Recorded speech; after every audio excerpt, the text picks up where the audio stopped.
আমার দ্বারে দাঁড়িয়ে তুমি যখন বললে তোমার জীবন বেলা বয়ে যায়, পার ঘাটার মাঝে পারে দাঁড়িয়ে আছে, আমি ভাবেছি তোমার যদি জীবন বেলা বয়ে যায়, আমারও তো জীবন বেলা বয়ে যায়। তাই তোমাকে এক মুষ্টি তন্ডুল দেবার পর আমি আমার জমিদারিতে আর ফিরে যেতে পারলাম না। তুমি ছুটতে ছুটতে চলে যাচ্ছ দেখে আমি তোমার পাছু ছুটতে ছুটতে এসেছি। বন্ধু, আমাকে গ্রহণ করো, আমাকে গ্রহণ করো বন্ধু। বাবাজি, এ যে আমার সেই বন্ধু যে এতদিন আমার শত্রু ছিল, সর্বস্ব পরিত্যাগ করে আমারই শরণ নিয়ে আমার পাছু পাছু ছুটে এসেছে। ওকে গ্রহণ করো বাবাজি, ওকে তুমি গ্রহণ করো।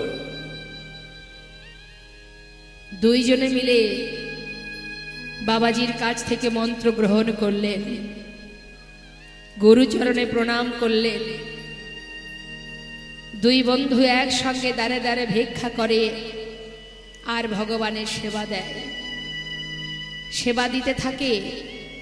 কিন্তু সাক্ষাৎ দর্শনের বাসনা মনে জেগে আছে। কবে পাবো তোমার দেখা প্রভু? নিজে হাতে সেবা দেয়, দাঁড়ে দাঁড়ে ভিক্ষা করে, আর মনের বাসনা একবার দেখা দাও, একটি বার দেখা দাও। কিভাবে ডাকলে তুমি আমায় দেখা দেবে, কৃপা করবে? একদিন মনস্থির করলেন এই প্রাণ আমি আর রাখবো না। যদি তোমার দেখা না পাই আমি আর বাঁচতে চাই না প্রভু। জীবনের এতগুলো দিন চলে গেল, একটি বার তোমার দেখা পেলাম না। আমি যমুনার জলে নিজেকে বিসর্জন করব। বলতে বলতে যাচ্ছে, এমন সময় পিছন থেকে জগৎ শেঠ বলে উঠলেন, বন্ধু, মরতেই যদি হয় তাহলে তুমি একা নাও, আমাকে সঙ্গে করে নাও, আমিও তোমার সঙ্গে নিজেকে ত্যাগ করব। দুইজনে একসঙ্গে জলে যাও নামছে মা, যমুনার জলে। এদিকে তীরে দাঁড়িয়ে অনাদি আদি গোবিন্দ ভগবান কৃষ্ণচন্দ্র বৃন্দাবনে বালুরাশির উপরে দাঁড়িয়ে লালাকে ডাকছে, লালা লালা। এমন করে নিজেকে বিসর্জন করো না, পিছন ফিরে একবার চেয়ে দেখো, ভগবান ত্রিভঙ্গ বঙ্কিমে দাঁড়িয়ে আছেন। আর এদিকে লালা যেই না পিছন ফিরে তাকিয়েছে, অনাদি আদি গোবিন্দকে দর্শন করে সর্বকারণের কারণ স্বয়ং পূর্ণ ব্রহ্মকে দর্শন করবা মাত্রই ছুটে গিয়ে চরণটা জড়িয়ে ধরলেন। আর যেই না চরণটা জড়িয়ে ধরেছে, জগৎ শেঠ আর লালা দুজনে গোবিন্দ চরণ পেল। জগৎ শেঠ বলে উঠলেন, দয়াময়, আজ তোমার দেখা পেলাম প্রভু, তোমার দেখা পেলাম বটে, কিন্তু তুমি একা কেন এলে? একবার যুগল হয়ে দাঁড়াও। রাধা গোবিন্দ যুগল হয়ে দাঁড়ালেন, আর লালা জগৎ শেঠ দুটি বাহু প্রসার করে বললেন, এসো প্রভু। চোখের সামনে নয়, বোঝা গেল মা? অহংকার দূরীভূত করে, হিংসা দূরীভূত করে ভিক্ষার ঝুলি কাঁধে নিয়ে দাঁড়ে দাঁড়ে ভিক্ষা করো, তবেই তুমি গোবিন্দের কৃপা পাবে, না হলে পাবে না। আমরা তো সর্বদাই অহংকারে ডুবে থাকি, আমাদের দিয়ে কি হবে? ভিক্ষা হবে কি? দাঁড়ে দাঁড়ে ভিক্ষা করতে হবে, কারোর বাড়ি বাদ দিলে হবে না। কেমন? যাও মুখে রাধা নাম করবে। এবার লালা প্রতিদিন কাঁধে ভিক্ষার ঝুলি নিয়ে দাঁড়ে দাঁড়ে ভিক্ষা করে মা। কিন্তু হঠাৎ একদিন বৃন্দাবনে তার স্ত্রী, তার পুত্র, তার কন্যার সঙ্গে দেখা হয়ে গেল। এমন সময় কাত্যায়নী দেখছে তার স্বামীর কাঁধে ভিক্ষার ঝুলি, যে কিনা মুর্শিদাবাদ জেলার মস্ত বড় জমিদার। আজ তার কাঁধে ভিক্ষার ঝুলি দেখে কাত্যায়নী এক দৃষ্টিতে তাকিয়ে আছে স্বামীর দিকে। স্বামীর কি হাল হয়েছে, যে কিনা এত বড় জমিদার, আজ তার কাঁধে ভিক্ষার ঝুলি। সহ্য করতে পারছে না, চোখে দেখতে পারছে না, বলছে, স্বামী তুমি ফিরে চলো, তোমার এই অবস্থায় এই বেশ আমি সইতে পারছি না। লালা বলে উঠলেন, কাত্যায়নী, কোথায় ফিরে যাব আমি? আমি তো আমার ঘরে ফিরে এসেছি, আমি আর কোথাও যাব না, আমায় যেতে বলো না। ছোট্ট ছেলে নারায়ণ বললেন, বাবা, তুমি যদি আর ফিরে না যাও, তবে এতদিন যেখানে থেকে তুমি অনেক অর্থ উপার্জন করেছো, তার থেকে কিছু সংখ্যক অর্থ দিয়ে আমি যদি বৃন্দাবনে একটা মন্দির করে দিই, নিশ্চয়ই তুই যদি করিস আমার কোনো বাধা নেই। তার ছেলে নারায়ণ সুন্দর করে মন্দির নির্মাণ করলেন, যেটা আজও বর্তমান। যাবেন, দর্শন করে আসবেন। বৃন্দাবনে রাধাকুণ্ডের পাড়েই কিন্তু লালার মন্দির আছে। সেই মন্দির নির্মাণ করবার পর সেই মন্দিরে যে বিগ্রহ স্থাপন করলেন, যার নাম কৃষ্ণচন্দ্রমা, সেই বিগ্রহ প্রতিনিয়ত সেবা দেবার জন্য একজন পূজারীকে রাখা হয়েছে। কেন? লালা নিজে হাতে সেবা দিতে পারে না, লালার তো দীক্ষা হয়নি মা। যত সময় দীক্ষা না হবে, তুলসীর মালা কণ্ঠে না পরিধান হবে, তত সময় আপনার হাতের রাজভোগ ভগবান গ্রহণ করবেন না। তার কারণ তিনি তুলসী ছাড়া কোনো কিছুই গ্রহণ করেন না। আপনার অঙ্গে যদি তুলসী না থাকে, ভগবান আপনাকেও গ্রহণ করবেন না। তাই আপনি যদি সেই ভোগ দিতে যান, আপনার অঙ্গে তুলসী নেই, আপনি নিজে হাতে ভগবানকে ভোগ দিতে যাচ্ছেন, আপনার ভোগ ভগবান নেবে কি করে? আপনার অঙ্গে তুলসী নেই, আপনি যে প্রণাম করছেন তার চরণে নিজেকে নিবেদন করছেন, কিন্তু আপনার গায়ে যদি তুলসী না থাকে, ভগবান তো আপনাকেই গ্রহণ করবেন না। তাহলে আপনার দেওয়া ভোগ তিনি কি করে সেবা করবেন? তাই আজ বাবাজি বললেন, যত সময় তোমার দীক্ষা না হবে তুমি কিন্তু সেবা দিতে পারবে না। কিন্তু মা প্রতিদিন সে কর্ম থেকে কোনোদিনই সরে যায় না, ভিক্ষা করে দাঁড়ে দাঁড়ে, কিন্তু নিজে হাতে প্রভুকে সেবা দিতে পারে না। এক দৃষ্টিতে প্রভুর চোখের দিকে তাকায় আর বলে, প্রভু, কি অপরাধ করেছি আমি? সর্বস্ব ত্যাগ করে তোমার কাছে এসেছি, কেন তুমি আমায় গ্রহণ করছো না? কেন আমি নিজে হাতে তোমায় সেবা দিতে পারছি না? কি অপরাধ আমার? কোন পাপের কারণে আজ তুমি তোমার কাছ থেকে বঞ্চিত রেখেছো বলো প্রভু? চোখের জলে বুক ভাসিয়ে মন্দিরে বসে বসে কাঁদে, নিজে হাতে তার বদলে কিছু দিতে পারে না, এটাই তার দুঃখ। হঠাৎ একদিন পূজারীকে বলছে, পূজারী, আজ আর আমার ভিক্ষা করতে ভালো লাগছে না। পূজারী, শোনো না, আজ একটা কাজ করবে? পূজারীকে জড়িয়ে ধরে বলছে, পূজারী, আজ করিব না মাধুকরী, আমি পাইব প্রসাদ। করিব না মাধুকরী, আমি পাইব প্রসাদ। প্রসাদ পাইবার লাগি মনে বড় সাদ, প্রসাদ পাইবার লাগি মনে বড় সাদ। ওই না প্রসাদ পাইবার লাগি মনে বড় সাদ। পূজারী রে ডাকিয়া কয়, ও পূজারী, কিঞ্চি প্রসাদ দিও মনে, ভজনেতে বসল গিয়া গুহার ভিতরে। ভজনেতে বসল গিয়া গুহার ভিতরে। ভজনে বসলো গিয়া গুহার ভিতরে। অপূজারী, আজ আর ভিক্ষায় যাব না, তুমি আজ আমাকে একটু প্রসাদ দিও, কেমন? আমি একটু গুহার মধ্যে বসে বসে ভজন করব, কেমন? আমার কথা ভুলে যেও না, একটু প্রসাদ দিয়ে এসো কিন্তু। এই বলে লালা গুহার ভিতরে গিয়ে আপন মনে ভজন করছে আর বলছে, দয়াময়, এই রইলাম আমি গুহার মধ্যে বসে, আর আমি বাইরে বেরোবো না। যত সময় তুমি আমার সামনে এসে না দাঁড়াবে, আমি গুহা থেকে আর বাইরে বেরোবো না। আমিও দেখতে চাই তুমি কত সময় আমার সামনে না এসে দূরে থাকতে পারো। বসে বসে ভজন করছে লালা, আর এদিকে মন্দিরে ভোগ নিবেদন করে পূজারী প্রসাদের পাত্র নিয়ে যখন লালাকে দিতে যাবে, হঠাৎ ঝড় বৃষ্টি শুরু হলো।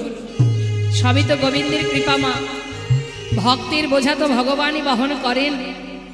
তিনি যেই না ঝড় বৃষ্টি হয়েছে, আর কিন্তু প্রসাদ নিয়ে গুহার মধ্যে যেতে পারছে না পূজারী। তাই পূজারী কি করেছে, বারান্দায় প্রসাদের পাত্রটা রেখে বৃষ্টি থামার অপেক্ষায় বসে আছে। এদিকে হঠাৎ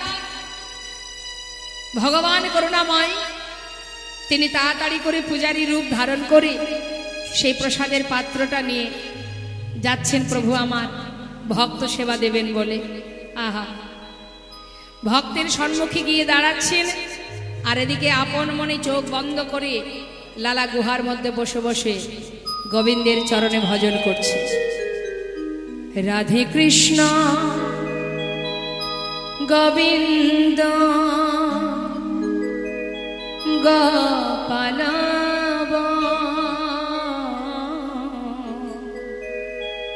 রাধা রমণ হরে হরে হরে বল।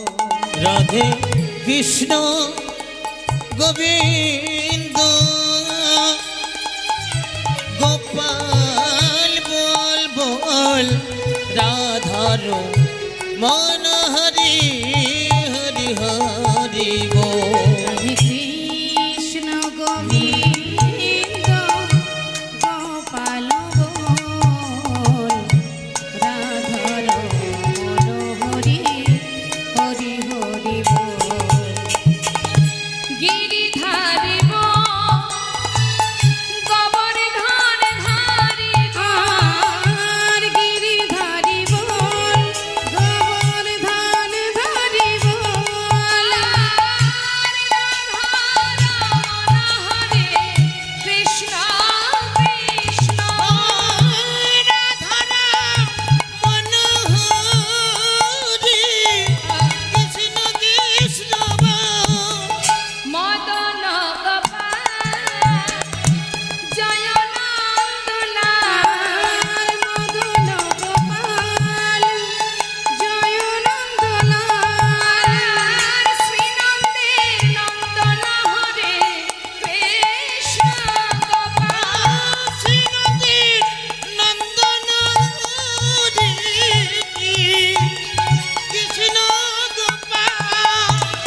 তুমি রাধা জগতের ও তুমি রাধা না, এই জগতের নাথ। গোপী জন বল্লভ প্রভু গোপীনাথ। রাধা কৃষ্ণ তাই গৌর হরি বল হরি বল। বল রাধার মনোহরি হরি হরি বল বল, রাধার মনোহরি হরি হরি বল। ভজন শুনতে শুনতে ভগবান ভক্তের সামনে এসে দাঁড়িয়েছে, কেমন ভাবে পূজারীর বেশে। লালা কে? আমি পূজারী। তুমি প্রসাদ খাবে না? এই নাও, ধরো ধরো প্রসাদ নাও। লালা কিন্তু প্রসাদ খেলেন, কিন্তু চিনতে পারলেন না মা। প্রসাদ খাওয়া শেষ হয়ে গেল, আবার পাত্রটা নিয়ে গোবিন্দ ফিরে গেলেন। যেই না ঝড় বৃষ্টি থেমে গেল, প্রকৃত যে পূজারী সে হঠাৎ মন্দিরের ভিতর থেকে বাইরে এসে দেখছে প্রসাদের পাত্রে প্রসাদ নেই। কি ব্যাপার, প্রসাদগুলো কি হলো? আচ্ছা, হয়তো বৃষ্টি থামার পর কোনো ভক্ত এসে প্রসাদ নিয়ে চলে গেছে। ঠিক আছে, তাতে কোনো দুঃখ নেই, মন্দিরে তো অনেক প্রসাদ আছে, একটু না হয় দিয়ে আসি। এই ভেবে আবার পুনরায় একটা পাত্রে প্রসাদ নিয়ে যাচ্ছে গুহার ভিতরে। লালা কিন্তু বসে বসে ভজন গাইছে মা। এসে ডাকছে পূজারী, প্রকৃত যে পূজারী, লালা লালা। কে? আমি পূজারী। প্রসাদ খাবে তো তুমি? এই তো তোমার জন্য প্রসাদ এনেছি। কি করব বলো, এত বৃষ্টি হচ্ছিল, আমার একটু আসতে বিলম্ব হয়ে গেছে। নাও নাও নাও, শিগগিরই নাও, প্রসাদ খেয়ে নাও। লালা বলছে, প্রসাদ? পূজারী, আমি তো প্রসাদ খেয়েছি। খেয়েছো? হ্যাঁ, তুমি তো দিয়ে গেলে। আমি তো আসিনি লালা। তুমি আসনি? কি বলছো তুমি? একটু আগে আমায় প্রসাদ দিলে, আমি প্রসাদ খেলাম, তারপর তুমি চলেও গেলে, আবার এলে যে। লালা, আমি তো এই প্রথম এলাম, আমি তো এর আগে আসিনি লালা। তুমি আসনি? তবে তবে কে এসেছিল আমার কাছে? লালা, তা দেখতে কেমন? তোমারই মতো, তোমার মতো বেশ, তোমার মতো দেখতে। আমি তো তোমাকেই ভেবেছি লালা, আমার মতো দেখতে, আমার মতো বেশ। সে এসেছিল তোমার কাছে, তুমি চিনতে পারোনি লালা, চিনতে পারলে না। এ তুমি কি করলে লালা, তুমি কি করলে? পূজারি, তুমি কার কথা বলছো? আমি কিছুই বুঝতে পারছি না। কে এসেছিল? পূজারি বলো, কে এসেছিল আমার কাছে? লালা, প্রশ্ন করছো আমার কাছে? বলো, বুঝতে পারছো না? এখনো বুঝতে পারছো না লালা? তুমি প্রশ্ন করছো আমায়। কি বলবো তোমায় আমি? মিছে কেন পুছো রে, আমার বলা কিছুই না। মিছে কেন পুছো মোরে, আমার বলার কিছুই নাই। যে যা করে করান তিনি, সবার অন্তরে সে যে রয়। যে যা করে করান তিনি, সবার অন্তরে সে যে রয়। মিছে কেন বুঝো মোরে, আমার বলার কিছুই নাই। মিছে কেন বুঝো মোরে, আমার বলার কিছুই নাই। আমার বলার কিছু না, আমার বলার কিছু না, আমার বলা কিছু না। হে কৃষ্ণ, তুমি করুণা,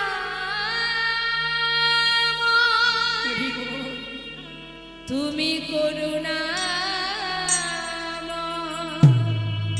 করুণা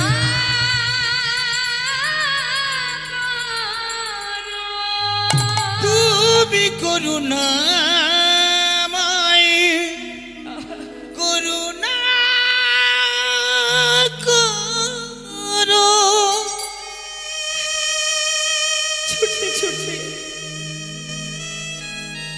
গুহা থেকে বাইরে এসে মন্দিরের ভিতরে প্রবেশ করে ভগবানের সম্মুখে দাঁড়িয়ে বলছে, দয়াময় বলো প্রভু, বলো, দেখাই যখন দিলে তবে কেন ছলনা করলে?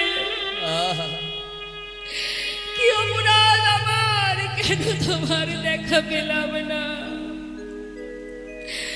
আর কত কাঁদাবে তুমি?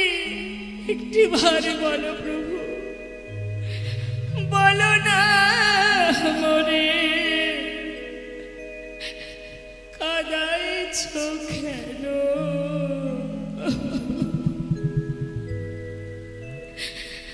করিছ কেন ছলনা? বলো না মোরে কাঁদাইছ কেন, করিছ কেন ছলনা? বলো না মরে কাঁদাইছ কেন, করিছ কেন ছলনা? বলো না মোরে কাঁদাইছ কেন, করিছ কেন ছলনা? অনেক কেঁদেছি আমি, কাঁদিতে পারি না। আমি অনেক কেঁদেছি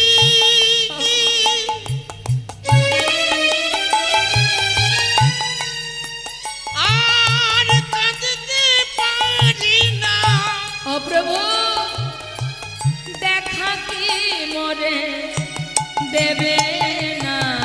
করিছ কেন চলো না, বলো না মোরে কাঁদাইছ কেন, করিছ কেন চলো না, বলো না মোরে কাঁদাইছ কেন, করিছ কেন চলো না। ছুটতে ছুটতে সেই বাবাজির কাছে গিয়ে বাবাজির চরণটা জড়িয়ে ধরে বুকের মধ্যে বলে উঠলেন, বাবাজি আজ তোমায় বলতে হবে তুমি কেন আমায় দীক্ষা দিলে না। কি অপরাধ আমার, কেন আমি দীক্ষা পেলাম না। তুমি জানো বাবাজি, আমি তার দেখা পেয়েছিলাম কিন্তু চিনতে পারিনি আমি। আমায় বলো বাবাজি, কেন তুমি দীক্ষা দিচ্ছ না। লালা, এখনো তোমার সময় হয়নি, সময় না হলে দীক্ষা দিতে পারবো না। বাবাজি, কেন আমার সময় হয়নি, কি অপরাধ আমার। যত সময় তুমি না বলবে আমি তোমার চরণ ছেড়ে কোথাও যাব না বাবাজি, কোথাও যাব না। লালা, বেশ তাহলে শোনো লালা, তোমার অপরাধ কোথায় জানো। তোমাকে আমি বলেছিলাম তুমি সবার দ্বারে ভিক্ষা করবে, সবার দ্বারে ভিক্ষা করেছো ঠিকই, কিন্তু জগৎ শেঠের দ্বারে তুমি এখনো ভিক্ষা করনি। কেন লালা, জগৎ শেঠের দ্বারে ভিক্ষা করনি কেন। বাবাজি, ওদের সঙ্গে আমাদের বহুদিনের বিবাদ দ্বন্দ্ব লেগে আছে, তাই আমি যাইনি। কেন বিবাদ, কেন দ্বন্দ্ব, কেন বাবাজি, জমিদারির কারণে ওদের সঙ্গে আমাদের দ্বন্দ্ব। লালা, তুমি কি এখন আর জমিদার আছো না, তোমার জমিদারি আছে না, তাহলে বিবাদ কেন থাকবে লালা। মনের ভিতর থেকে হিংসা পরিত্যাগ করো, হিংসা পরিত্যাগ করে যে তোমার এতদিনের শত্রু তার বাড়িতে নতমস্তকে ভিক্ষা করে নিয়ে এসো। যত সময় তোমার অহংকার দূর না হবে তত সময় তোমার দীক্ষা হবে না। ভিক্ষার ঝুলি কাঁধে নিয়ে এবার যাচ্ছেন মা জগৎ শেঠের বাড়িতে। তাই জেনে রাখুন, কোনো ধর্মীয় কাজ যখন আপনারা করবেন, যার যার বাড়িতে করুন আর কমিটির ভক্তগণরাই করুন, যেখানেই হোক না কেন, ধর্মীয় কাজে কখনো হিংসা নিয়ে, কারোর প্রতি বিবাদ নিয়ে, দ্বন্দ্বতা নিয়ে কখনো ভগবানের সেবা হয় না। আপনি যত টাকায় খরচ করুন না কেন, যে আপনার চিরশত্রু, আপনি তার বাড়িতে নতমস্তকে নিমন্ত্রণ জানিয়ে তার কাছ থেকে ভিক্ষা করে এনে তবেই যদি সেবা দিতে পারেন, তবেই আপনার সেবা সার্থক হবে, না হলে বৃথা। তাই আজ জগৎ শেঠের দ্বারে যাচ্ছে যে এতকালের শত্রু ছিল, তার দ্বারে ভিক্ষার ঝুলি নিয়ে দাঁড়ালেন, চিৎকার করে বললেন, ভিক্ষাং দেহি। যেই না বলা, তাকে দেখেই চিনতে পেরেছে দাঁড়ি। আচ্ছা, এ তো আমাদের চিরশত্রু লালা এসেছে দ্বারে ভিক্ষা করতে।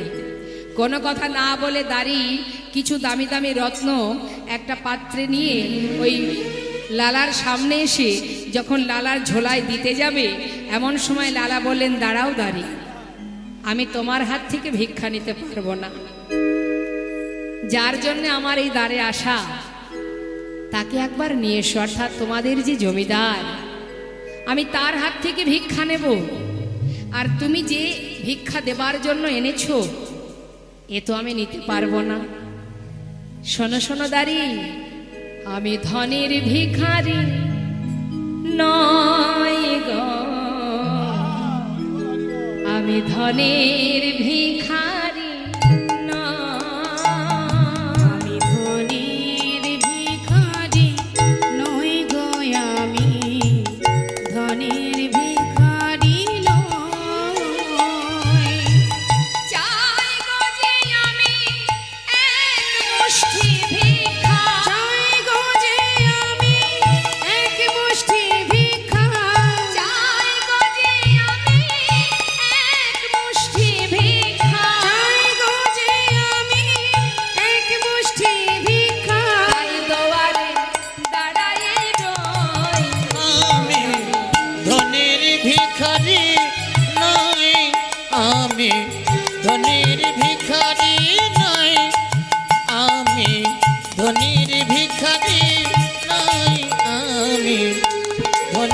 ভিখারি নই।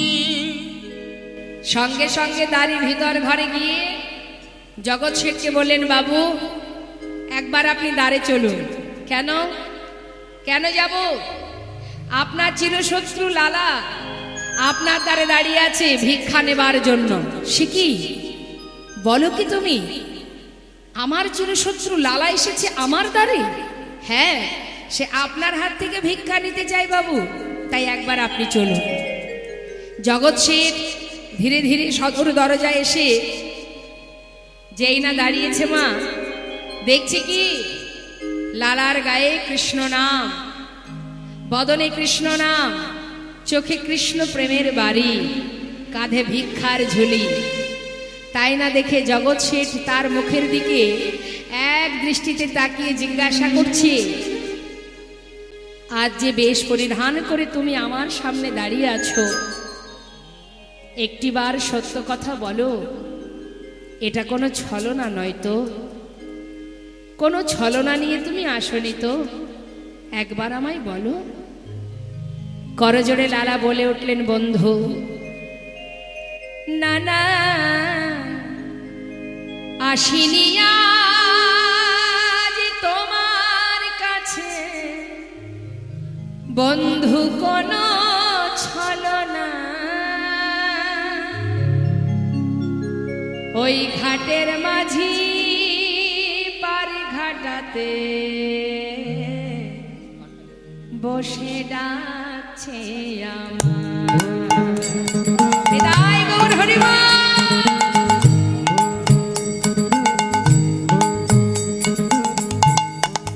না না আসিনি আজ তোমার কাছে বন্ধু, ও বন্ধু কোনো ছলনা,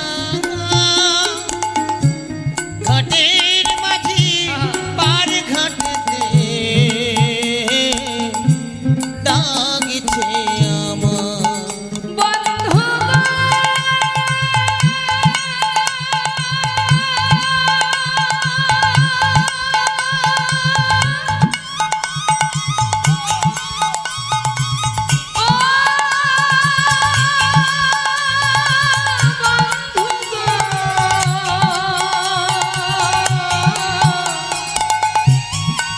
বন্ধু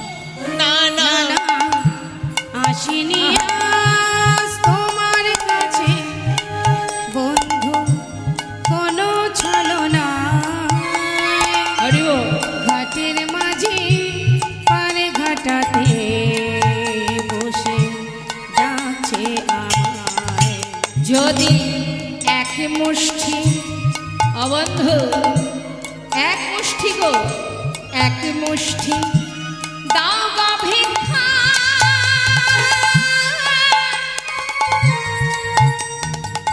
তবে হবে মোর গুরুপদে দীক্ষা। বন্ধু আমায় এক মুষ্টি দাও গো ভিক্ষা, তবে হবে মোর গুরু পদে দীক্ষা। যাই গো আমার বেলা বয়ে যায়, যাই গো আমার বেলা হয়ে যায়, যাই গো আমার বেলা বয়ে যায়, ঘাটের মাঝি ডাকছে আমার। না না আসিনি আজ তোমার কাছে বন্ধু কোনো ছলনা, ঘাটের মাঝি পার ঘাটাতে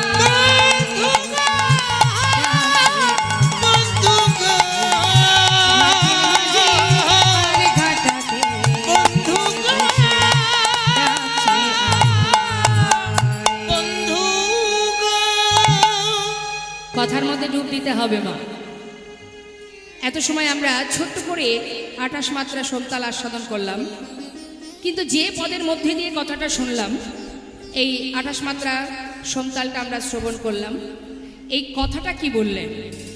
গৌরাঙ্গ বলিতে হবে পুলাকশরী, হরি হরি বদনে আর নয়নে বাহিনী। আর নয়নে বহেনি। কত সুন্দর কথা। ঘোর কলি জীব আমরা, আমাদের ভগবান করুণাময় গৌর সুন্দর। কলিহত জীবের জন্য হাতে ধরে পায়ে ধরে নাম দিয়েছেন, হে জীব নাম ছাড়া কলিজীবীর নাহি আর ধর্ম, সর্বধর্ম সার নামেই শাস্ত্র মর্ম। যে পথে যাও না কেন, যাকে আশ্রয় করো না কেন, যে পথ অবলম্বন করো না কেন, নাম ছাড়া কলিজীবীর গতি নাই, গতি নাই, গতি নাই। হরের নাম হরের নাম হরের নাময়েব কেবলম কালো নাস্তেব নাস্তেব গতির অন্যথা। আমাদের ইহজগতে আমাদের হিন্দু সমাজের অনেক অনেক মত আছে, এক একজন এক একজনকে ভালোবাসে, এক এক পথ অবলম্বন করে, কিন্তু জেনে রাখতে হবে মা, সমস্ত ধর্মের সার হলো এই মধুমাখা হরিনাম। তাই বৈষ্ণব মহাজন বললেন, এই ঘোর কলিযুগে তোমাকে কোনো কষ্ট, কোনো সাধন ভজন করার দরকার নেই, কিছুই করতে হবে না, শুধুমাত্র শ্রদ্ধা ভক্তি নিয়ে যদি মহামন্ত্র জপ করতে পারো, হরিনাম করতে পারো। হরিনামের এমনই মহিমা, তুমি যেভাবেই গ্রহণ করো না কেন, ইচ্ছায় করো অনিচ্ছায় করো, হেলাই করো শ্রদ্ধাই করো, যেভাবেই নাম করো না কেন, নামের যে মহিমা সে কিন্তু দেখা দেবেই দেবে। অভ্যাস করতে হবে, প্রতিনিয়ত হরিনাম করতে হবে, কিন্তু নাম করার নিয়মটা কি? আমরা সবাই ভগবানকে ভালোবাসি, সত্যি ভালোবাসি বলেই আজ আপনারা সবাই এখানে ছুটে এসেছেন। প্রত্যেকেরই সংসার আছে, দূর দূরান্ত থেকে হরিনাম শ্রবণ করার জন্য আপনারা পাগলের ন্যায় কত দূর থেকে ছুটে এসেছেন এখানে কৃষ্ণ নাম হরিনাম শোনার জন্য। ভাবা যায় না মা, যদি ফাংশন হতো অনেক শ্রোতা হতো, তাই না? অনেক ভক্ত আসতো ফাংশন শোনার জন্য, কিন্তু কীর্তনেও যে এত ভক্ত হয় সেটা কিন্তু আমরা আজ বর্তমানে প্রমাণ পাচ্ছি, তাই না? যে ভগবানকে সত্যি জগতের জীব ভালোবাসতে শিখেছে, বুঝেছে, জেনেছে, যার কারণে আজ তারা কীর্তন শ্রবণ করার জন্য সকলে ছুটে আসে একত্রিত হয়ে, কত দূর দূরান্ত থেকে কত সুন্দরভাবে একনিষ্ঠ মনোভক্তি নিয়ে কীর্তন আস্বাদন করছে। তাই ভক্তি সকলের মধ্যে জেগেছে। এই যে ভক্তি জেগে উঠেছে, এই ভক্তিটাকে আরো দ্বিগুণ করতে হলে আমাদের ভিতরে কিছু নিয়মাবলী পালন করতে হবে। সেটা কি না, হরিনাম যে আমরা করব, ভগবানের নাম করব, কিন্তু নাম করতে গেলে আমাদের ভিতরে যদি কোনো চা পাওয়া থেকে যায় তাহলে এই নাম করা বৃথা হয়ে যাবে। চা পাওয়া অর্থাৎ পার্থিব জগতের সুখ স্বাচ্ছন্দ্য, ইহজগতের সুখ, ইহজগতে ভালো থাকবো, সুখে থাকবো, 1 থেকে 5টা বাড়ি হবে, 5টা থেকে 10টা গাড়ি হবে, এই কামনা নিয়ে যেন ভগবানকে ভালোবাসতে যাবেন না। দরকার কি আছে ভালোবাসা? কিছু না চাইতেই যদি সব পাওয়া যায়, যদি তাকে ভালোবাসতে পারো। শাস্ত্রে বললেন ভগবান নিজেই, তিনি কি বললেন? ভক্তের বোঝা আমি বহন করি। অর্থাৎ ভাবছ বসে চলবে কি সে তুমি ভাববার কে, যার ভাবনা সেই ভাবে তুমি ভাবো তাকে। হরি বল হরি বল। তুমি তার চিন্তা করো, সে তোমার চিন্তা করবে। কেন করবে? কারণ তুমি অমৃতের সন্তান, তুমি তার সন্তান। এ জগতে যে মাতা পিতার কাছে আমরা, যাদের কোলে থেকে আমরা বড় হয়েছি, যারা পৃথিবীর আলো দেখিয়েছে, যে মায়ের গর্ভ থেকে আমরা ভূমিষ্ঠ হয়েছি, তারা জাগতিক জগতের মাতা পিতা, সংসার জীবনের মাতা পিতা। কিন্তু মা, আমাদের পিতাকে, আমাদের আসল পিতা হলো অনাদি আদি গোবিন্দ, যিনি আমাদের জগৎ পিতা, যিনি সৃষ্টিকর্তা, যার কৃপায় 84 লক্ষ জনে ভ্রমণ করে এই সুন্দর কৃষ্ণ বলার বদন খুঁজে পেয়েছি আমরা। বলবার মতো শক্তি পেয়েছি, দেখবার মতো নয়ন পেয়েছি। জলজান অবলাক্ষানি স্থাবরা বিংশতি কৃমিয়া রুদ্র সংখ্যাক পক্ষিণাং 10 লক্ষকম ত্রিংশু লক্ষানি পশু মানুষ্চ চতুষ্লক্ষানি মানবা। কতকুলে জন্ম পেয়েছি, পক্ষীকুলে, কীটকুলে, পশুকুলে, তারপর ঘুরে ফিরে এই মানব দেহটা আমরা লাভ করেছি। কৃষ্ণ বলার বদন পেয়েছি, হরি বলার বদন পেয়েছি।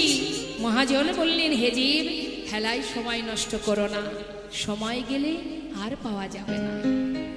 কত সাধনা করে তবেই 100 বছর পরমায়ু আমাদের, তাও কিন্তু আমরা 100 বছর বাঁচবো কিনা জানি না। বর্তমানে 100 বছর আমরা যে বেঁচে থাকবো এ ভরসা আমরা পাই না। সময় খুবই কম, খুবই কম আমাদের জীবনের সময়। তাহলে এই অল্প সময়ের মধ্যে কিভাবে আমরা গোবিন্দচরণ লাভ করতে পারবো সেটা আমাদের মাথায় রাখতে হবে। কারণ এসেছি যেমন, যেতে হবে তেমন। চলে আমাদের সবাইকে যেতে হবে, এখানে আমরা যুগ যুগ ধরে থাকতে পারবো না। তাই বৈষ্ণব মহাজন বললেন, হরি নাম করো, কৃষ্ণ নাম করো, কিন্তু কিভাবে করবে? বললেন, গৌরাঙ্গ বলিতে হবে পুলক শরীর। পুলক শরীর মানে আনন্দ, মনের ভিতরে আনন্দ রেখে হরিনাম করো। যেন দুঃখ কষ্ট নিয়ে হরিনাম করো না। দুঃখ কষ্ট তো এই সংসার জীবনে, এই মায়ার সংসারে দুঃখ আসে, কষ্ট আসে, যন্ত্রণা আসে। কিন্তু যে জনে কৃষ্ণ ধনে ধনী, যে জনে নামের ধনে ধনী, তার কিন্তু কোনো দুঃখ কষ্ট নেই, তার জীবনে দুঃখ কষ্ট নেই। তাই লক্ষ্য করে দেখবেন, যারা সংসার করেনি, অর্থাৎ যারা সংসারের মধ্যে আবদ্ধ নেই, তাদের কিন্তু কোনো কষ্ট নেই মা। যেমন মঠ মন্দিরে যেয়ে, বিভিন্ন মঠ মন্দিরে গিয়ে দেখবেন ছোট ছোট ছেলে মেয়েরা তারা সর্বস্ব পরিত্যাগ করে ভগবানের সেবায় নিজেকে নিয়োজিত করেছে। এই যে ছোট ছোট শিশুরা যারা সব ছেড়ে কৃষ্ণ সেবায় রত হয়েছে, এদের ভিতরে কিন্তু মায়া বলে কিছু নেই। এরা কৃষ্ণ সুখে সুখী, কৃষ্ণ দুঃখে দুঃখী। এদের ভিতরে কোনো দুঃখ নেই, কষ্ট নেই। হে গোবিন্দ, তুমি যেভাবে চালনা করবে আমি সেইভাবেই চলব। তাই বৈষ্ণব মহাজন বললেন যে ভগবানের নাম যদি করতে হয়, তাহলে মনের ভিতরে দুঃখ রেখো না, কষ্ট রেখো না, পুলক আনন্দ সহকারে তার নাম করো। আর কি করতে হবে? বদনে হরি নাম করতে হবে, আর নয়নে দুফুটা বাড়ি বরিশন গোবিন্দ চরণে দিতে হবে। কেন? যেন আমার সমস্ত ভুল ত্রুটি দূরীভূত করে যেন তোমার চরণে আমি ঠাঁই পাই। হরিবল হরিবল। এই কামনা নিয়ে তা আসুন আমরা সবাই মিলে একবার এখানে বসে আছি, পরম বৈষ্ণবী মা মহামায়ার চরণ আশ্রয় করে আমরা প্রাণ ভরে একবার সবাই মিলে কলিজীবের শ্রেষ্ঠ ধন মধুমাকা হরিনাম সকলে গাইব। দেখি একবার হাতটা তুলুন তো, আমি কিন্তু দেখতে পাচ্ছি না হাত তুলছেন কিনা সবাই। এদিকে হাত তুলেছে তো? জয় নিতাই, হরি বল। অনেক ভক্তরা দূরে দাঁড়িয়ে আছেন, বসবার হয়তো জায়গা নেই, জানি না, ওইদিকে হয়তো থাকতে পারে। তো আপনারা দাঁড়িয়ে আছেন কেন জানি না, দাঁড়িয়ে আছেন বেশ, একবার হাত তুলতে হবে সবাইকে। হ্যাঁ, প্রত্যেকে নিতাই গৌর হরি বল, হরি বল গৌর হরি বল। বাহ, একবার আমি গাইব, শুনবেন, সুরটা শুনে তারপরে আপনারা গাইবেন। তালে তালে গাইবেন, বেতালে গাইবেন না, হাতে তাল রাখবেন আর প্রাণ ভরে দেহ মন প্রাণ সপে দিয়ে আত্মনিবেদন করে মায়ের চরণে এই হরিনাম জোরে জোরে গাইবেন। কেমন? মা যেন শুনতে পায়। মায়ের কাছে প্রার্থনা করুন, মা ধনং দেহি পুত্রং দেহি যশং দেহি নয়, মা আমার যেন কৃষ্ণ ভক্তি হয়। এই কামনা নিয়ে সবাই মিলে একবার হরিনাম। হ্যাঁ, আগে শুনুন, আমি গাইব, হাতে তালি দিয়ে। হরে কৃষ্ণ হরে কৃষ্ণ কৃষ্ণ কৃষ্ণ হরে হরে, হরে রাম হরে রাম, রাম রাম হরে হরে। সবাই মিলে একসঙ্গে।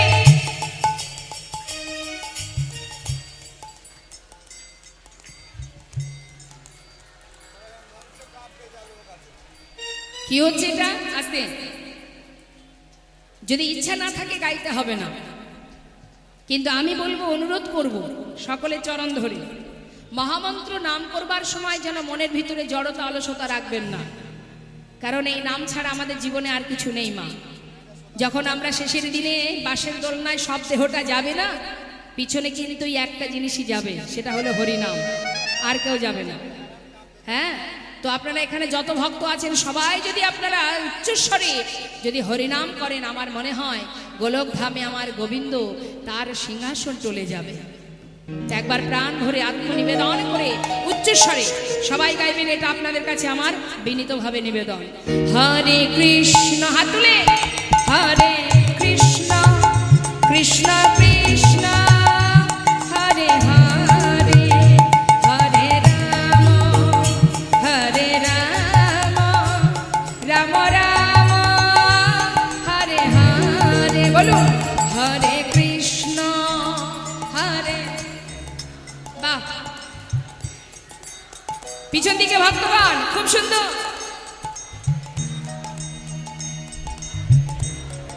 বাবা,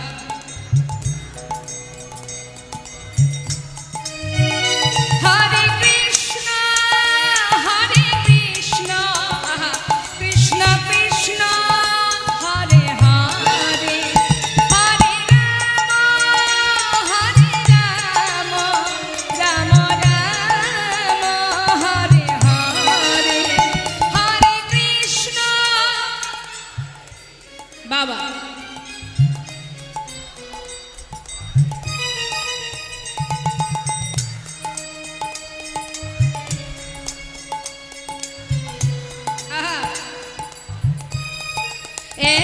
হরে কৃষ্ণ হরে কৃষ্ণ কৃষ্ণ কৃষ্ণ হরে হরে, হরে রাম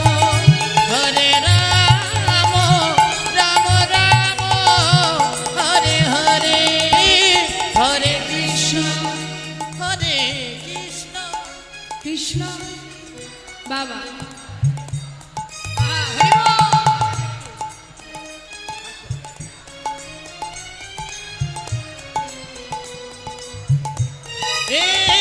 হরে কৃষ্ণ হরে কৃষ্ণ কৃষ্ণ কৃষ্ণ হরে হরে, হরে রাম রাম রাম হরে হরে, হরে কৃষ্ণ কৃষ্ণ কৃষ্ণ হরে হরে, হরে রাম রাম রাম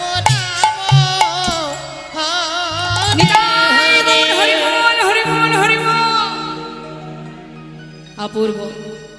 হরি বল, হরি বল। কৃষ্ণ কৃপা হোক আপনাদের সকলের, ভগবান আপনাদের কৃষ্ণ ভক্তি দান করুক, এটাই প্রার্থনা করি প্রভুর চরণে। আজ বৈষ্ণব মহাজন বললেন, হরিনাম যদি কেউ করতে পারে, যেভাবেই করুক না কেন, ইচ্ছায় বা অনিচ্ছায়, হেলায় বা শ্রদ্ধায়, যে বা না লয়, ক্রমে ক্রমে কৃষ্ণ ভক্তির হয় উপচয়। কৃষ্ণ গালি দিতে যদি কেউ করে কৃষ্ণ নাম উচ্চারণ, সেই সে নাম হয় তার মুক্তিরও কারণ। কাউকে যদি আপনি গালি দিতেও কৃষ্ণ নাম বলেন মা, তাতেও আপনার উপকার। ভাবা যায়, যেভাবেই বলো না কেন তাতেই উপকার। নামের এমনই মহিমা। তাই আজ বৈষ্ণব মহাজন বললেন, এই হরিনাম যদি গাইতে হয়, তার আগে সৎ গুরুচরণ আশ্রয় করতে হবে। গুরু কৃপা না থাকলে হবে না। কেন হবে না? কলিযুগে আগে গুরু আশ্রয় করো, তারপরে গৌর পাবে। জীবের নিস্তার লাগি নন্দ সুত হরি, এই ভুবনে প্রকাশিলে গুরু রূপ ধরি। এই ভুবনে প্রকাশ হলেন ওই গুরু রূপ ধরি। কি বলেন কথাটা? জীবের নিস্তার লাগে, অর্থাৎ জীবের নিস্তার করার জন্য, উদ্ধার করার জন্য স্বয়ং ভগবান নন্দসুত হরি তিনি ভুবনে প্রকাশিলেন গুরু রূপ ধরি। অর্থাৎ গুরুকে যদি তুমি শ্রদ্ধা ভক্তি করতে পারো, গুরু কৃপা লাভ করতে পারো, তাতে কি হবে? তোমার গৌর কৃপা হবে।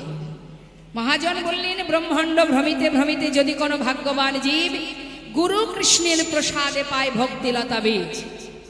গুরু কৃপা সবার হয় না গো মা, গুরু কৃপা সকলের ভাগ্যে হয় না।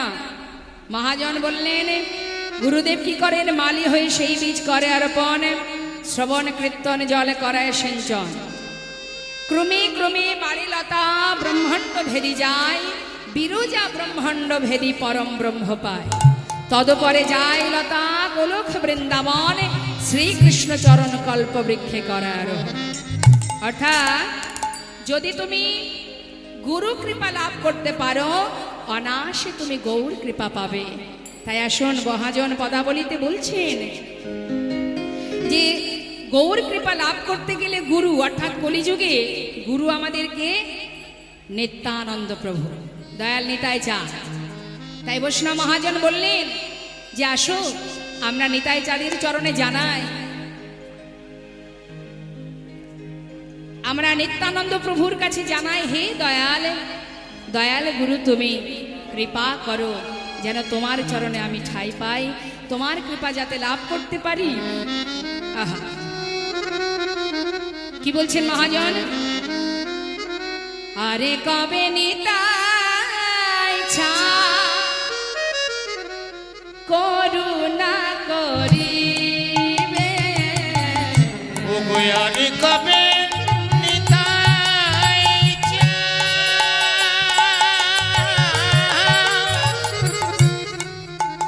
আমায় করুণা করিবে, আরে কবে নিতাই চাঁদ করুণা করিবে, আরে কবে নিতাই চাঁদ করুণা করিবে, সংসার বাসনায় আমার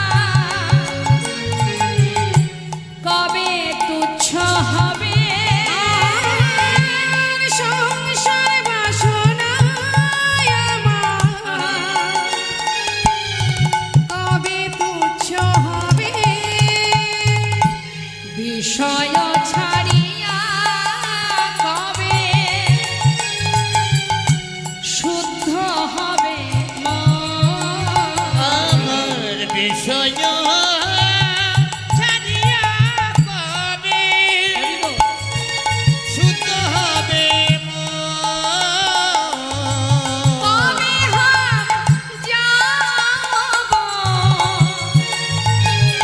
ওই মধুর বৃন্দাবন, আর কবে আমি যাব মধুর বৃন্দাবন, সেদিন আমার কবে বা হবে, বলো সেদিন আমার কবে বা হবে। এই বিষয় ছেড়ে আমি বৃন্দাবনে যাব, ওগো সেদিন আমার কবে বা হবে, এই বিষয় ছেড়ে বৃন্দাবনে যাব, সেই দিন আমার কবে বা হবে, কবে যাব মধুর বৃন্দাবন, ওই কবে হাম যাইব এই মধুর বৃন্দাবন। রূপ রঘুনাথ পদে করো কহিয়া, সেবায় অভিলাষ মাগে ঠাকুর নরোত্তম দাস। সেবার বিলাস মাগে ঠাকুর নরোত্তম দাস।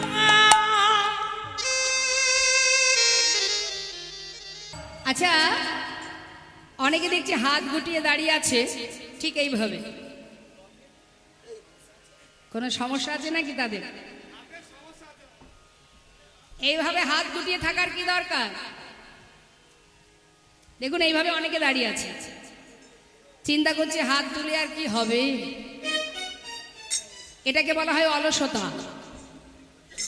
হ্যাঁ, সারাদিন ভূতের খাটুনি খাটা হয় বাড়িতে, তখন হাত গোটানোর সময় হয় না, কিন্তু আসল কাজ করতে এসে তখন হাত দুটো আর কাজ করে না। হাত সেটাই যে হাতে গোবিন্দ সেবা হয়, হাত সেটাই যে হাতে সাধুগুরু বৈষ্ণবের সেবা হয়, ভগবানের সেবা হয়, সেটা হচ্ছে হাত। আর যে হাতে সারাদিন ধরে অর্থ উপার্জন করছি, খুন করছি, মারামারি করছি, মা বাবাকে চুলির মুঠি ধরে ঘর থেকে বের করে দিচ্ছি, এটা কিন্তু হাত নয়। হাত সেটাই ভগবানের সেবায় যে হাত লাগে, সেটাই হলো প্রকৃত হাত। আর জোরে জোরে হাতে তালি দিলে কি হয়? অলসতা কেটে যায়, জড়তা কেটে যায়, অহংকার দূরীভূত হয়। অনেকে দেখবেন হাতে তালি দিতে গেলে বড্ড কষ্ট হয়, দেয় না? অনেকে হাতে তালি দেয় এইভাবে তো। হ্যাঁ, তার মানে কেন বলুন তো এইভাবে হাতে তালি দেয়? এই জন্যই হাতে তালি দেয় এইভাবে। জোরে হাত তুলে যদি হাতে তালি দেওয়া হয়, মান সম্মানে লেগে যায়। দু হাত তুলে হাতে তালি দিলে লোকে বলবে কি?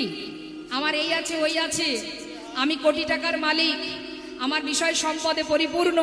আমি যদি হাতে তালি দিই তাহলে লোকে বলবে কি? এই হচ্ছে চিন্তা। কিন্তু বাড়িতে যদি বাচ্চার জন্মদিন হয়, বাড়িতে নিজের সন্তানের জন্মদিন হলে বাচ্চাকে খুশি করার জন্য তখন দেখবেন সেই মন্ত্রী মশাই, সেই রাজা বাবু, সেই অর্থশালী ব্যক্তি, সে কি করবে? জোরে জোরে হাতে তালি দেবে, হ্যাপি বার্থডে। এই কীর্তনে আসলেই যত জ্বালা, ভগবানের নাম করতে এসে বড্ড কষ্ট। এখানে লজ্জা কাজ করে, অলসতা কাজ করে, সব রকমের সমস্যা এখানেই দেখা দেয়, ঘুম আসে। কিন্তু জেনে রাখুন, এখানে যে কর্মটুকু আপনি করছেন এটা সম্পূর্ণ আপনার নিজের কাজ, এর ভাগ কেউ নেবে না। যাকে চোখে দেখতে পাননি তার কথা শোনার জন্য আপনারা পাগলের ন্যায় ছুটে এসেছেন। ভাবা যায় মা, হৃদয় মাঝে ভক্তি আছে, কিন্তু সেই ভক্তিটা কাজে লাগাতে হবে তো। হ্যাঁ, সবার মধ্যে শুদ্ধ ভক্তি আছে, ভক্তিটা কাজে লাগান। কর্ম যদি করতে হয় গোবিন্দের কর্ম করুন, অন্য কর্ম যা করছেন করুন, কিন্তু ভগবানের কর্মের সময় কৃপণতা, অলসতা এগুলো রাখতে নেই। কারণ আপনার আত্মা আর পরমাত্মার মিলন ঘটেছে, তাই আপনারা এখানে বসে আছেন। আমার কথা শোনার জন্য এখানে বসে নেই আপনারা, আপনারা বসে আছেন, আপনাদের বসিয়ে রেখেছে কে? স্বয়ং গোবিন্দ। তিনি আপনাদের বসিয়ে রেখেছেন, তাই আপনারা বসে আছেন। আমার জন্য কেউ বসে নেই আপনারা, আমার ক্ষমতাও নেই যে আপনাদেরকে আমি বসিয়ে রাখবো। বসিয়ে রেখেছেন গোবিন্দ। তাই আসুন না সবাই মিলে আত্মার পরমাত্মার মিলন ঘটিয়ে ক্ষণিকের জন্য সব ভুলে গিয়ে দুবাহ তুলে একবার আশ্রয়তত্ত্ব রাধারানীর নাম জপ করি। প্রত্যেকে তুলুন, দেখি কে কে ভালোবাসে। রাধে রাধে রাধেশ্বর রাধেশ্বর রাধে। বাহ, কৃষ্ণ কৃপা হোক, রাধারানী আপনাদের কৃপা করুক, এই কামনা নিয়ে আমরা সবাই মিলে একবার তার চরণ স্মরণ করব। রাধে রাধে, জয় রাধে। এখন ব্রজমাইরা রাধা নাম করছে, আর পিছন দিক থেকে যাচ্ছে কে? লালা। সে কি গাইছে? কৃষ্ণ কৃষ্ণ কৃষ্ণ কৃষ্ণ কৃষ্ণ কৃষ্ণ কৃষ্ণ কৃষ্ণ কৃষ্ণ কৃষ্ণ কৃষ্ণ কৃষ্ণ বলে বল, কৃষ্ণ কৃষ্ণ কৃষ্ণ কৃষ্ণ কৃষ্ণ কৃষ্ণ বল, কৃষ্ণ কৃষ্ণ কৃষ্ণ কৃষ্ণ কৃষ্ণ কৃষ্ণ বল বল, কৃষ্ণ কৃষ্ণ কৃষ্ণ কৃষ্ণ কৃষ্ণ কৃষ্ণ বল, কৃষ্ণ কৃষ্ণ কৃষ্ণ কৃষ্ণ কৃষ্ণ কৃষ্ণ বল।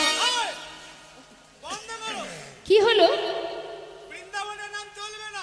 তবে কি নাম চলবে গো? বৃন্দাবনে কৃষ্ণ নাম চলবে না? তাহলে কি করব? মানে রাধা নাম? তা কি করে হয়? তোমরা কৃষ্ণ নাম, আহা রাধা নাম করছো, আমি কৃষ্ণ নাম করছি, এই তো দুজনেরই নাম হচ্ছে, সেটাই ভালো নয়? হবে না? তাহলে তোমাদের নামই করতে হবে। শোনো, তা হবে না, তোমাদের নামও থাক, আমার নামও থাক, অর্থাৎ আমরা একজনের নাম করব না।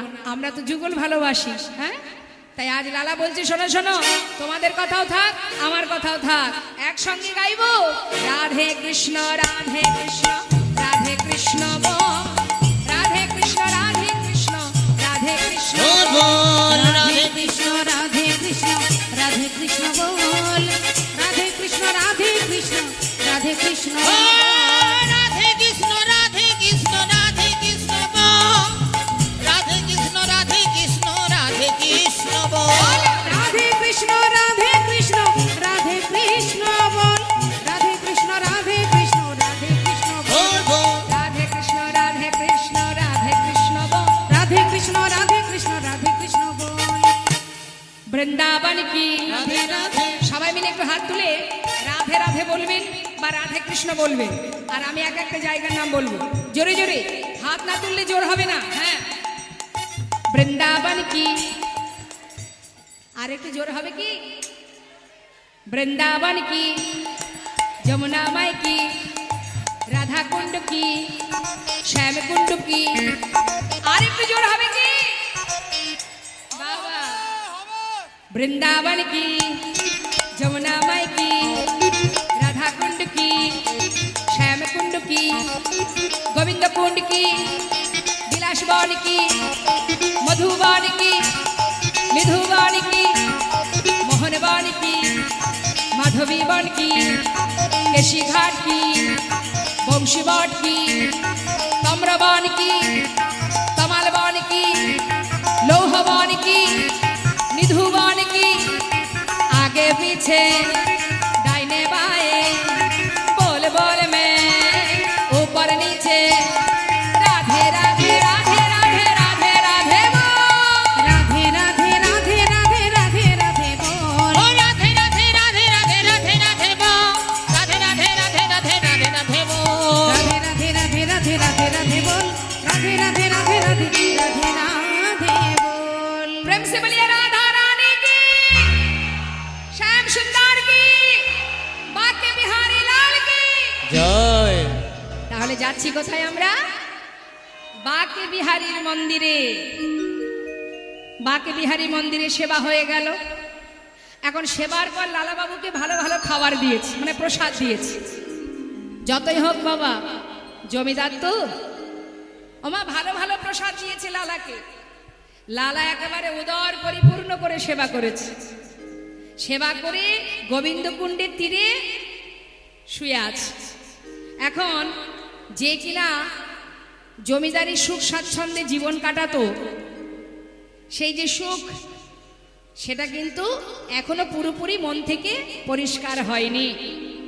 কি দেখছে না, বালির উপরে মাথা রেখে ঠিকঠাক ঘুম হচ্ছে না বলে ওই বালিগুলো এক জায়গায় করে একটা বালিশ করে নিয়েছে, নিয়ে সেখানে মাথা রেখে ঘুমিয়ে আছে লালা। সকাল হতে না হতেই তারই সামনে বৃন্দাবনের এক বাবাজি দাঁড়িয়ে আছে। চোখটা যেই না খুলেছে, খোলা মাত্রই দেখছে তারই সামনে এক বাবাজি। করজোড়ে লালা জিজ্ঞাসা করছে, বাবাজি আপনি কি এই বৃন্দাবনে থাকেন? হ্যাঁ। বাবাজি আপনার পরিচয়? পাশের থেকে এক ব্রজবাসী বলে উঠলেন, উনি হলেন এই বৃন্দাবনের কৃষ্ণদাস বাবাজি। বাবাজি যদি এই বৃন্দাবনেই আপনি থাকেন, তাহলে একটিবার বলবেন বাবাজি, বৃন্দাবনে আমি কি করে গোবিন্দের দেখা পাবো? যেই না বলেছে, বাবাজি জিজ্ঞাসা করছে, তুমি গোবিন্দের দেখা পাবে? দেখা পেতে চাও? তোমার পরিচয় কি? আমার নাম লালা। লালা? দাঁড়াও দাঁড়াও দাঁড়াও দাঁড়াও, তুমি কি সেই মুর্শিদাবাদের জমিদার? বাবাজি আমি ছিলাম জমিদার, এখন আর জমিদার নই। আচ্ছা, আমি সব ত্যাগ করে বৃন্দাবনে এসেছি শুধুমাত্র গোবিন্দের কৃপা পাবার জন্য। আচ্ছা শোনো, বালি দিয়ে বালিশ তৈরি করে ঘুমিয়ে আছো, সেই জমিদারির সুখ স্বাচ্ছন্দ্য এখনো ভুলতে পারোনি লালা? কি করে গোবিন্দের দেখা পাবে বলো? সঙ্গে সঙ্গে মুষ্টাক হাতে সেই বিছানার মানে সেই বালিশটা ভেঙে ফেললেন। বাবাজি এবার তো বলো, কি করে তার দেখা পাবো? লালা, তোমার কি দীক্ষা হয়েছে? না, দীক্ষা না হলে কখনো গোবিন্দের দেখা পাওয়া যাবে? আগে তো দীক্ষা গ্রহণ করতে হবে। এখানে যত ভক্ত আছে সবারই মন্ত্র গ্রহণ হয়েছে তো? নিয়েছেন তো? প্রত্যেকে ঠিকঠাকভাবে গুরুর যে মন্ত্র সেটা জপ করবেন এবং গুরু কৃপা লাভ করার জন্য প্রতিনিয়ত গুরুচরণ স্মরণ করবেন। আর যে মন্ত্র তিনি দিয়েছেন নিয়মিতভাবে জপ করবেন, তবেই কিন্তু কৃপা লাভ হবে। হ্যাঁ, তো এখন যেই না বলেছি গুরু কৃপা দরকার, না হলে গোবিন্দের দেখা পাবে না, সঙ্গে সঙ্গে লালা ছুটে গিয়ে সেই বাবাজি চরণটা জড়িয়ে ধরলেন। জড়িয়ে ধরে বলছেন, সাধুর চরণ ধরি কয় লালা কৃপা করি, সাধুর চরণ ধরি কয় লালা কৃপা করি, অধমেরে কর এই ভিক্ষা, অধমেরে করো এই ভিক্ষা,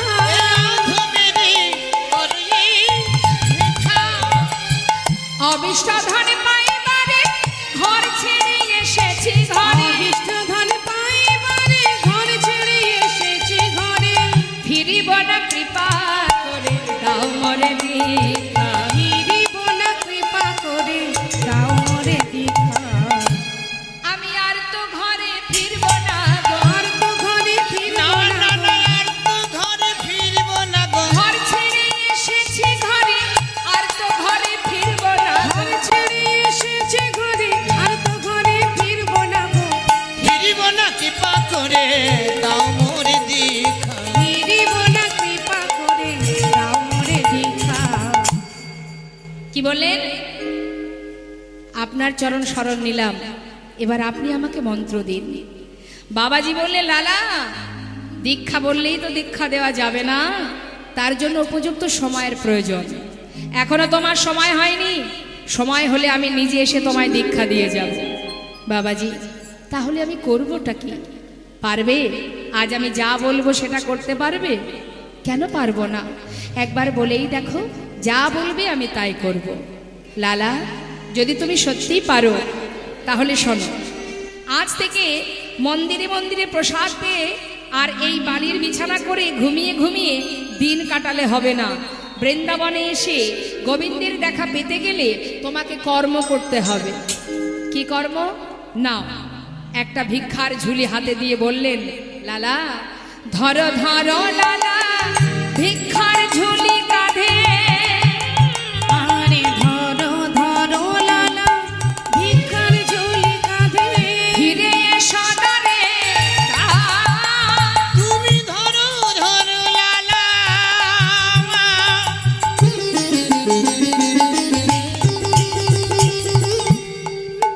ওই না ভিক্ষার ঝুলি কাঁধে,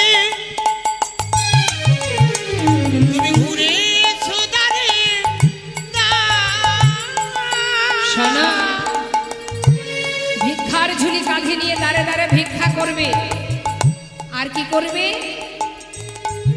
মুখে রাধা গুণ গাও, ভিক্ষা মেগে নাও, কৃষ্ণ পদ কর সার। মুখে রাধা গুণ গাও, ভিক্ষা মেগে নাও, কৃষ্ণ পদ করো